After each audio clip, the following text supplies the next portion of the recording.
Sit. Get up, let's see. See that? Talk to you. Wait. Mom, don't go right on the street. Just walk on the sidewalk.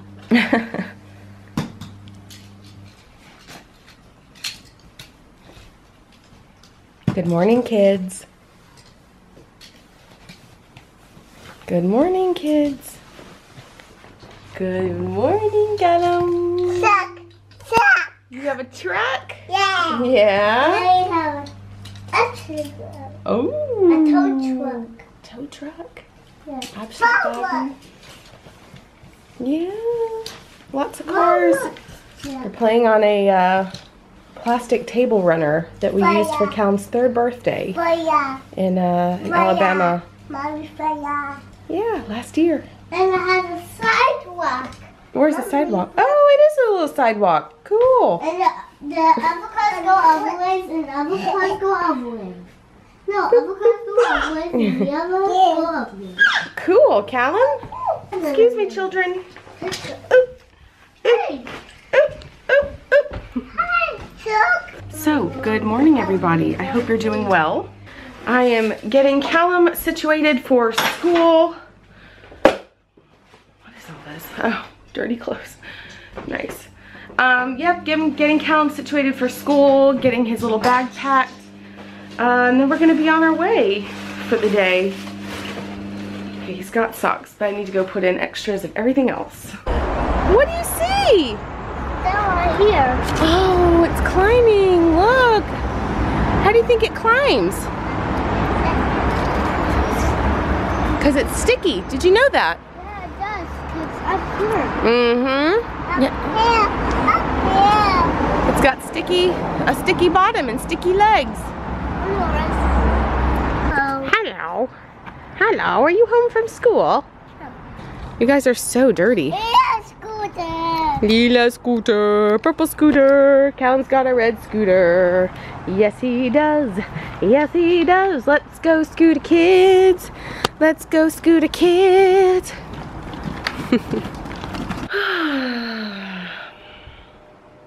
Hi.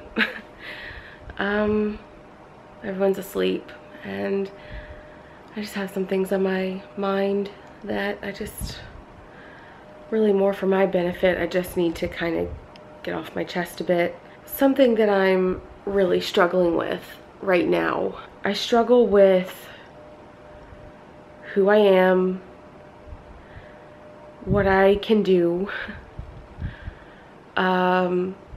I think my confidence has really taken a huge dip, and it's really getting in the way of trying to achieve goals and dreams. I've always struggled with confidence and of course body issues, and the one thing I feel like that I've always really prided myself on was my intelligence. I always felt like I was very well spoken. I felt like I was articulate. I felt like I was very good at school. I was studious. I took a lot of pride in my education. It was important to me.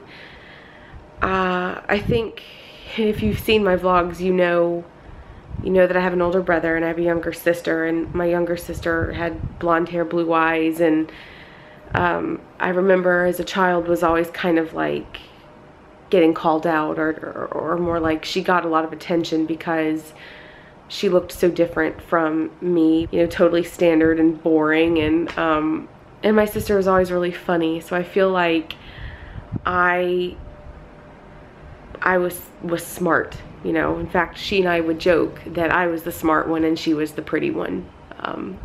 And that's kind of because that's what other people would kind of say to or allude to. And I grew up just really struggling with the way I looked and never really feeling like I looked like the other girls. I was always bigger. I just, I remember being a little girl and friends would have summer birthday parties at the pool, and I would just avoid them at all costs because I would never show myself in a bathing suit. And I remember being 6, 7 years old and feeling that way, which is quite scary to think about my own daughter being 2 and my son being 4 going on 5. But went off to school, went to university or college as we say in the States, and graduated early because I took classes during the summer and I worked really hard to do really well in school so that I could graduate early, and kind of felt a bit of a dip because I didn't really know what I wanted to do in my early 20s. Like, what did I really want to do with my life?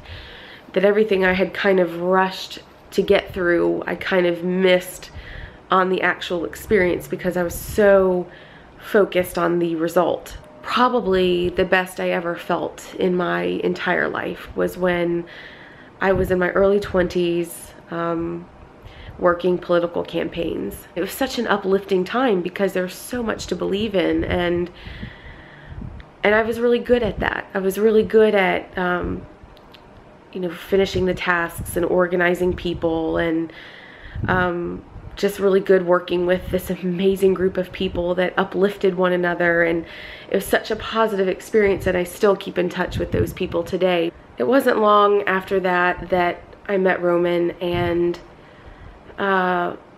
then about a year later, a period of time after that, I moved to Germany, and I felt like I was fully competent and capable, and I could handle anything. I was fine. I would be okay. And then I moved to Germany and kind of had like this culture shock of my life where suddenly I wasn't this really capable person that knew of everything. I suddenly found myself in a situation where I didn't know the language. I didn't know the culture. I didn't even recognize the toilets because the toilets looked different than the ones in the States. And I mean, I second guessed myself. I was full of second guessing. To be honest, I feel like I even started developing like social anxiety because I became so conscientious and so self-conscious about speaking German and making sure that I was understood, and suddenly things that I just that were second nature that I just knew in the States, I suddenly had to find myself relearning, like almost identical to the way my children have learned and are learning, because I just didn't know anything. And then you go through these experiences and then you learn, and it was such a change. I realized how dependent I was mentally in comparison to who I was when I lived in America.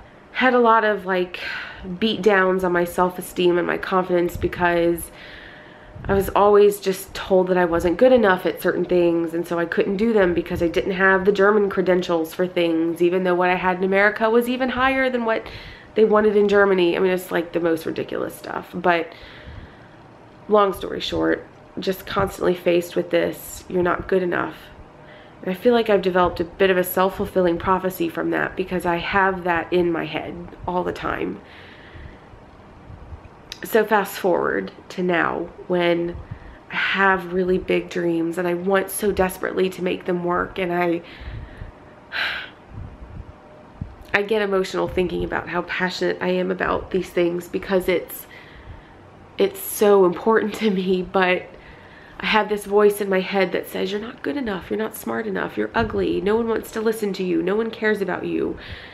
And it's so wrong. You know, I know it's so wrong. Put that on top of the physical issues that I very clearly feel with the lipedema and the wide array of body issues that come from that. It's really hard because I'm sitting in my own way, and I don't know how to get out of it because I stop myself dead in the tracks every time.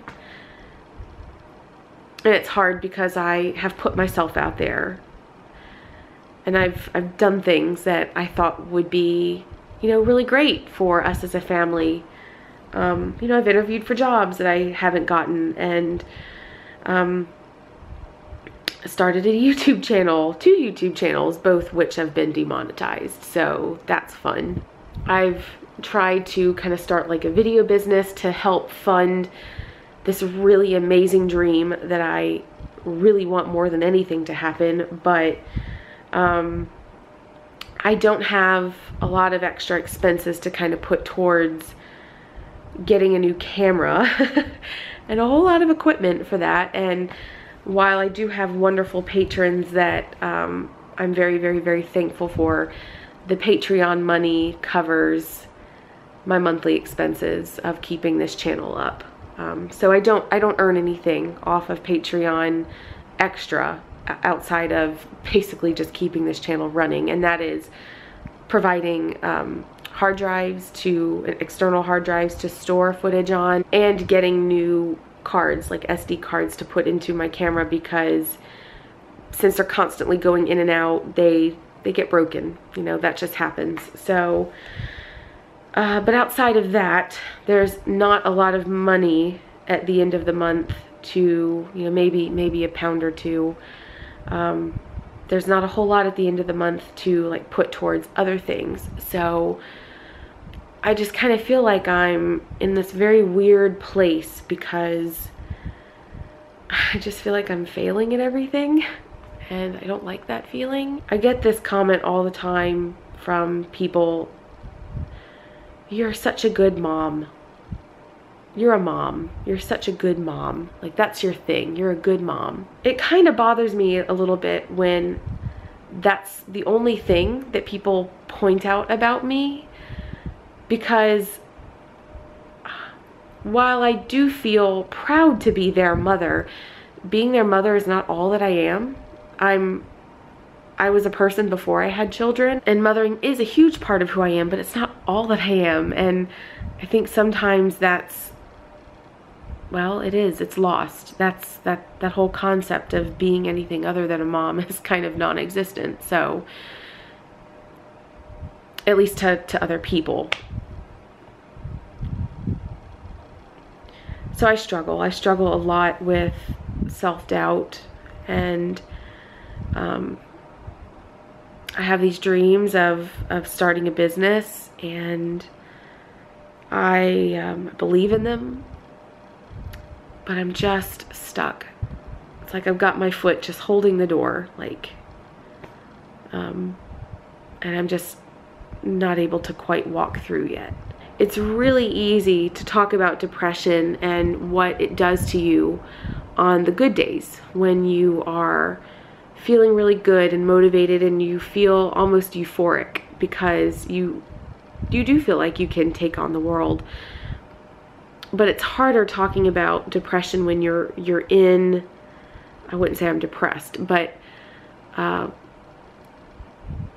it's harder talking about depression when you are working around some real issues and things that are going on specifically related to your mental health. So I could just sit here and kind of like spout out a bunch of real positive, uplifting things, and, you know, honestly, that's the kind of stuff I guess that people prefer to watch, because that's what people always comment on a lot of big YouTubers, that, "Oh, you're so inspirational and amazing."